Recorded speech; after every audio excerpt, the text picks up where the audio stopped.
In today's video, I will walk you through how to split video in Clipchamp. Open your project in Clipchamp and drag your video onto the timeline.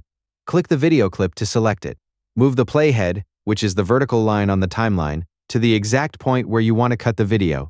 Once the playhead is in position, click the split button above the timeline. You can also press S on your keyboard to split the clip. After splitting, the video will be divided into two separate clips. You can repeat the same process anywhere else in the video if you need additional cuts. If you want to remove a section from the video, move the playhead to the beginning of the section you want to remove and split the clip. Then move the playhead to the end of that section and split the clip again. You will now have three separate pieces. Click the middle section that you want to remove and press delete on your keyboard. The unwanted part will be removed, leaving the remaining clips separated on the timeline. Continue splitting and deleting sections as needed until your video is edited the way you want. Once you're finished, review your timeline to make sure all cuts are in the correct places and the unwanted sections have been removed. Thank you for watching the video.